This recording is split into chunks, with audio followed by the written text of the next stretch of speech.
you're just gonna buy a whole life policy. Like, it's not even close. A whole life policy is gonna blow away an IUL if you run an IUL at 4.5%. What if somebody says, okay, 4.5% one way or the other, whole life or IUL, right? Yeah. That's kind of like the conservative standpoint, right? So if you're going to get 4.5%, pretty close to, there's some, obviously the guarantees involved in the whole life. That's what you know you're like really going to get. Sure. What if somebody said, hey, I'm going to go with that IUL because the worst case scenario is 4.5%, but I potentially can still get all this upside. Hey, what's going on, Cash Flow Hackers? It's Chris with Life 180, and I'm here with my buddy Dom from Better Wealth. And it's been a while since I've had Dom on the channel. I have Caleb on the channel all the time, and we are here at this conference.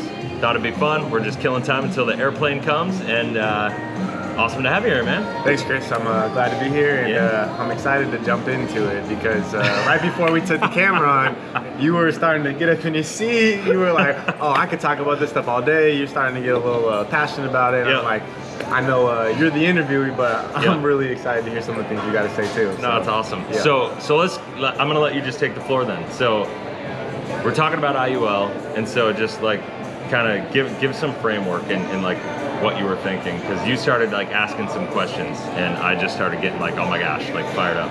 Yeah, so my big thing on like the whole IUL versus whole life conversation is that a lot of the times there's two camps of it, right? Yeah. Some people that are in the IUL space will be like, whole life is the devil, it's the worst thing in the world. Yeah. And then there's people that are on the opposite side that say the other product's the worst thing in the world, Sure. right? Yeah. And kind of what I've tried to do from a wisdom standpoint and a maturity standpoint is understand that there's a time and a place for every single financial product. Yep. If it's positioned right, if it's structured right, Yep. and if it's for the client based off of what they're wanting to accomplish, right? And we were just having a conversation around, you know, IUL may not necessarily be bad, Right.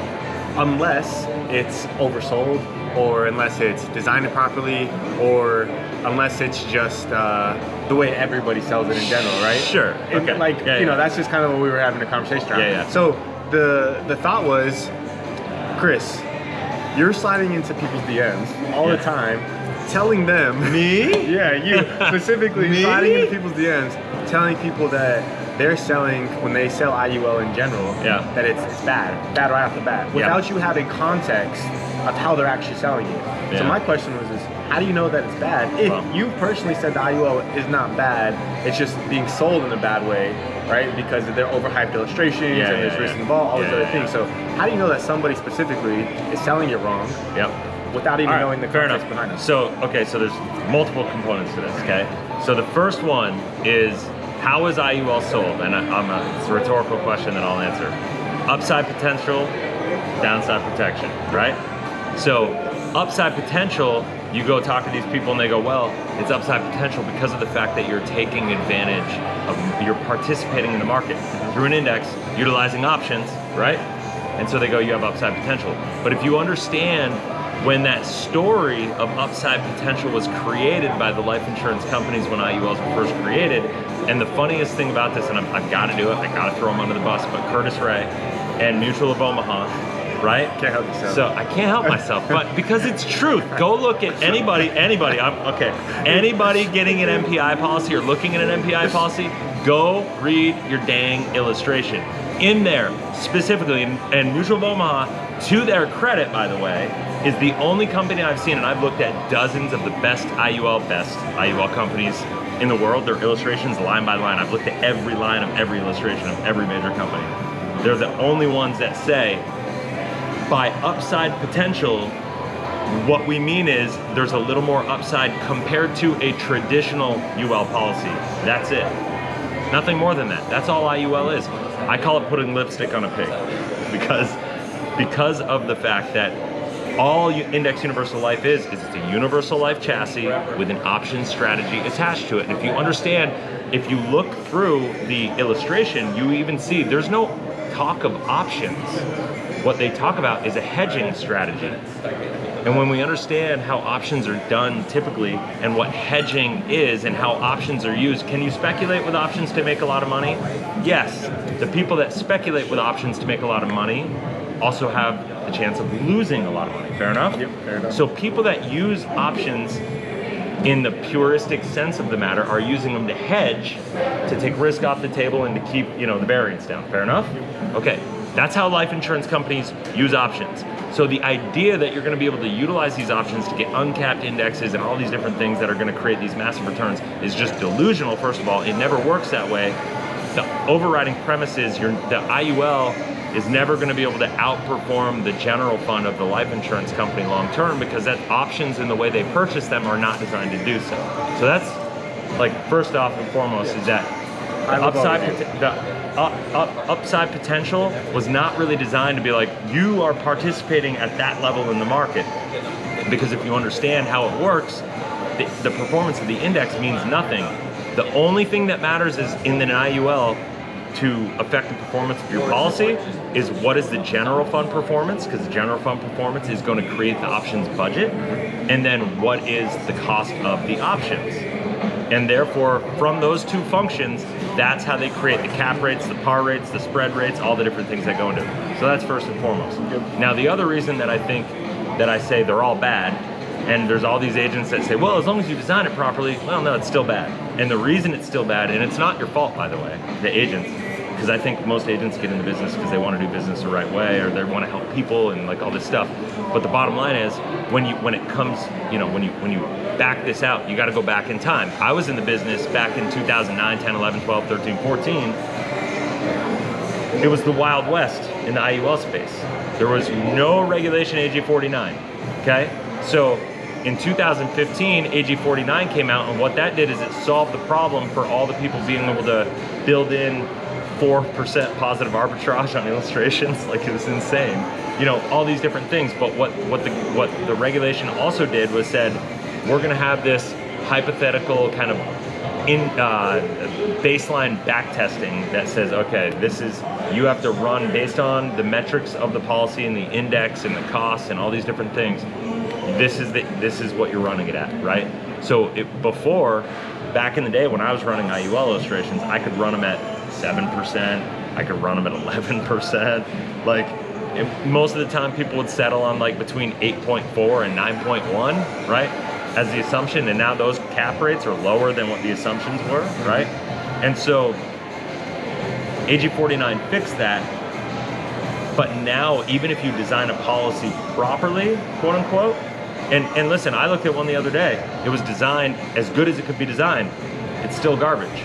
And the reason it's garbage is because it's never going to perform the way that it's illustrated at, right? Because the expectations, a lot of agents will look at it and be like, well, 6.4%, I'm running it at 6.4%, I'm running it at 5.92%, and so that's conservative, right? They say that's conservative because I can't control it. The insurance company is giving me a conservative margin. Well, that margin is not conservative. There's a 50% chance it's gonna be less than that. There's a 50% chance it could be a little higher than that. I don't want those odds if I'm putting my money in. I'm not putting my money into a life insurance policy with a 50% chance I'm losing my money. You know what I'm saying? Yeah. And the problem is, if you have a couple down years, which with a 50% chance over the long run of your policy, you're gonna have some down years, fair enough? Yep. The illustration is never gonna perform, and so the net amount at risk is gonna be higher, so then your cost of insurance goes higher, and then all the fees go against you. So we talk about the power of compounding. Compounding works against you in IUL. Because once you get behind, it's really hard to catch up. Yep. And so that's why I think, that's my long answer, that's why IULs are never good. And it's not the agent's fault. You can't do anything about it. You can do the best you want to design them properly, but it's not about design, it's about expectation management. And the underlying, and I love Bobby Samuelson, he says this all the time, if you run an IUL with a 4 to 4.5% assumption, and you're happy with that, you should be comfortable and happy that you made that. You should be proud of that purchase. If you understand that 4 to 4.5% is what I expect, I may get a little better, could be a little worse, but you're at least gonna be safe, and you understand that, then you should be comfortable and proud of yourself that you made that purchase.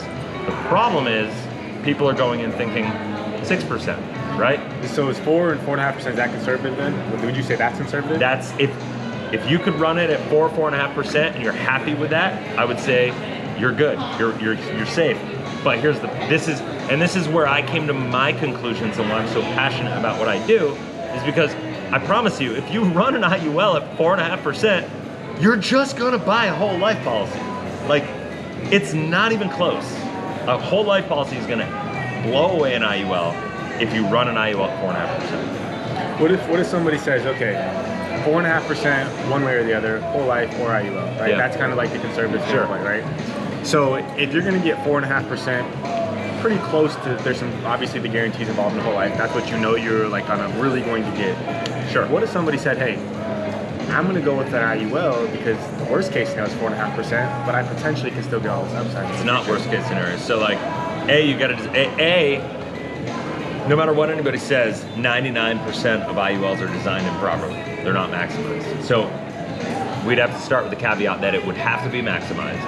And then from there, you would have to back it out, and you would have to know the expectation that that's gonna be what it is. It's not just worst case, like that's kind of what you're expecting to get. Like maybe you'd have a little upside.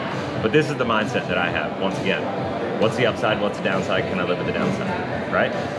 So if I know, the reason I go with whole life over IUL is because if I knew that the upside of an IUL was 50 basis points over a long term, but the downside is I could lose everything, what are you going with? Yeah, I agree.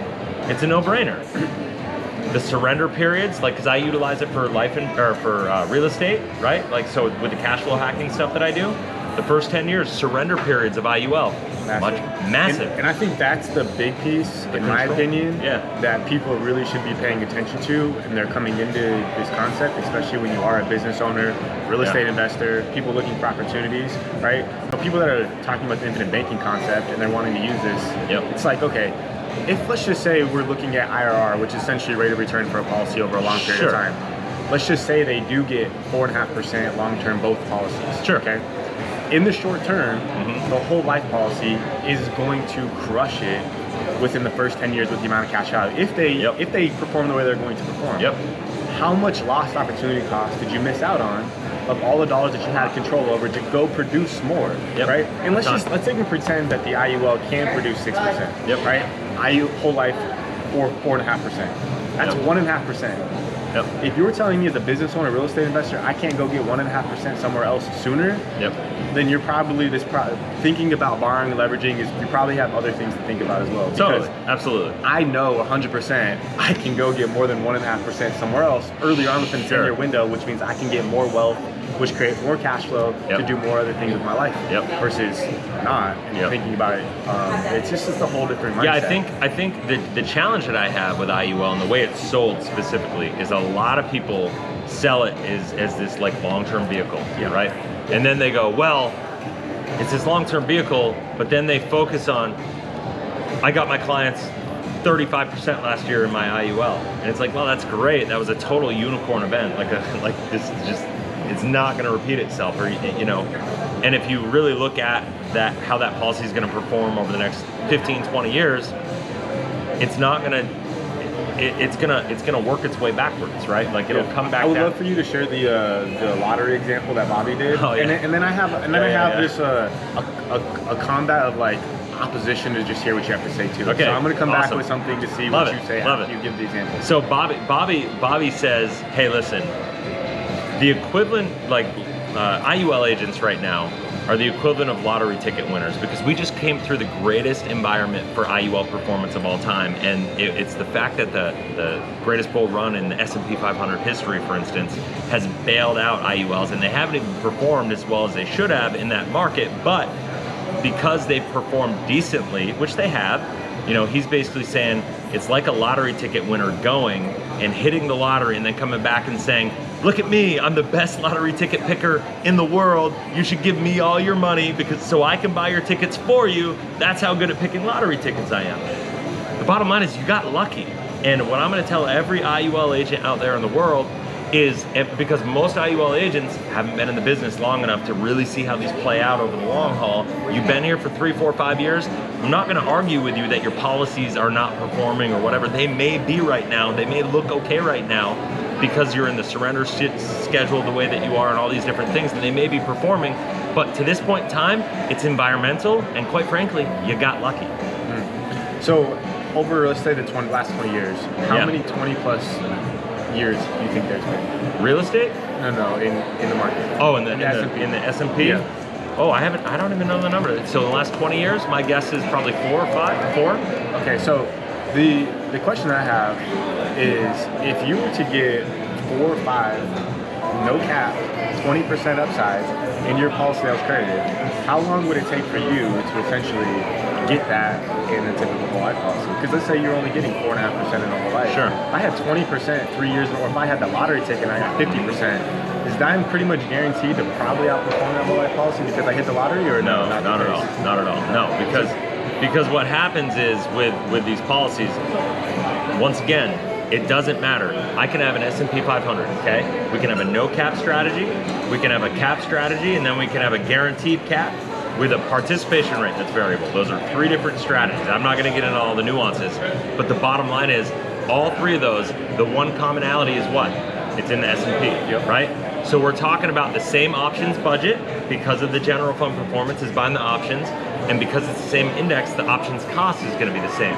So at the end of the day, you can move and call it whatever you want to look sexy and come up with great marketing material, but the performance of that long term for the life insurance company is gonna wind up being the same. Because the input is what is gonna, you're utilizing the same options budget to buy the same options, right? So the high return, that 50% return that you got for that crediting year will affect the future performances now because it just got more expensive. It's gonna be there, right? And it's gonna be there, and so the policy can have the money in there. Here's the deal.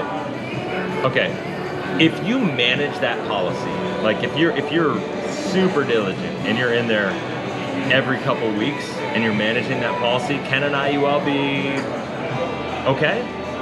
Sure, it can be. Like, I'm not gonna, it could be okay, and it could outperform a whole life policy. My mindset, my fundamental foundational belief is you are not supposed to take risk inside of a life insurance contract. That is not what life insurance companies do well. If indexing was so great, I got news for you. The life insurance company is having a hard time getting a 4% return on their general fund. If they could get you 6.5% on their without any risk, they'd be doing it for themselves. Common sense goes a long ways when you start thinking about this, and when you really work it out, it's like, oh, okay. That's why I love real estate, I love Bitcoin, I love business, I love all these, life insurance companies do one thing better than anything. They preserve the purchasing power of your capital, they manage risk, and long term, they're gonna make sure your money grows for you, keeps its purchasing power, it's the best savings alternative in the world, it's gonna get your money to do more than one function for you. Leverage it, put it into other areas to work, grow it with real estate businesses, other assets, take risk in things you understand, take risk outside of the policy, you're gonna be much better served. Chris, you went 18 minutes spitting that fire, talking about what you love talking about. I get it, man. That's why I said at the beginning, I was gonna love to hear it, and you rocked it. So good stuff, man. Awesome, man. Yeah. Guys, thanks so much. If you have any questions at all, I'm sure if you're an IUL agent, you got any questions, leave them in the comment section below. I'll have fun talking with you. If you haven't already, make sure you subscribe, hit the bell, that way you're notified.